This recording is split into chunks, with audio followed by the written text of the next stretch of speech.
একটি জরুরি অপারেশনে তাড়াহুড়ো করে এক ডাক্তারকে হাসপাতালে ডেকে পাঠানো হলো। সে তড়িৎ গতিতে হাসপাতালে পৌঁছে গেল। হাসপাতালে ঢুকেই সে নিজেকে দ্রুত প্রস্তুত করে নিল সার্জারির জন্য। এরপর সার্জারি ব্লকে গিয়ে সে দেখলো রোগীর বাবা সেখানে পয়চারি করতেছে ডাক্তারের অপেক্ষায়। ডাক্তারকে দেখা মাত্র লোকটি চেঁচিয়ে উঠল, আপনার আসতে এত দেরি লাগে?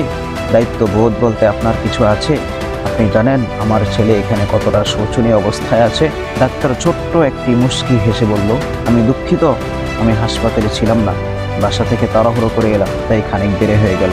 এখন আপনি যদি একটু শান্ত হন আর ধৈর্য ধারণ করেন তবে আমি আমার কাজটা শুরু করি। লোকটি এবার যেন আরো রেগে গেল, ঝাঁঝালো সুরে বলল, ঠান্ডা হব?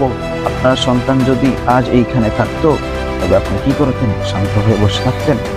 ডাক্তার আবার হাসলেন আর বললেন, আল্লাহ তাআলা আমাদেরকে মাটি থেকে সৃষ্টি করেছেন, এই মাটিতে আমরা মিশে যাব। ডাক্তার কাউকে দীর্ঘ জীবন দান করতে পারে না। আপনি আপনার সন্তানের জন্য প্রার্থনা করতে থাকুন, আমরা সর্বোচ্চ চেষ্টা করব। লোকটি পুনরায় রাগান্বিত স্বরে বললেন, অন্যকে উপদেশ দেওয়া খুব সহজ, আপনার এমন পরিস্থিতি হলে বুঝতেন। ডাক্তার আবার হাসি দিয়ে সার্জারি রুমে চলে গেলেন। 2 ঘন্টার মতো সময় লাগলো।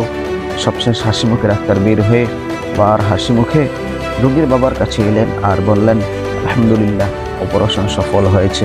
এরপর উত্তরের অপেক্ষা না করে ডাক্তার আবার বলে উঠলেন, আপনার কোনো প্রশ্ন থাকলে নার্সকে জিজ্ঞাসা করুন। এই কথা বলেই হাসি মুখে সালাম জানিয়ে চলে গেলেন।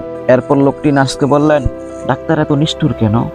তিনি কি আর কিছুক্ষণ এখানে থাকতে পারতেন না? আমি ওনাকে আমার সন্তানের ব্যাপারে আরো কিছু জিজ্ঞাসা করতাম। তখন নার্স জানালেন, ডাক্তার সাহেবের ছেলে আজ সকালে মারা গেছেন রোড অ্যাক্সিডেন্টে। তিনি আপনার ফোন পেয়ে ওনার ছেলের জানাজা থেকে উঠে এসেছেন, এখন আবার দৌড়ে চলে গেলেন কবর দিতে। এই গল্প থেকে আমরা কি শিক্ষা গ্রহণ করলাম?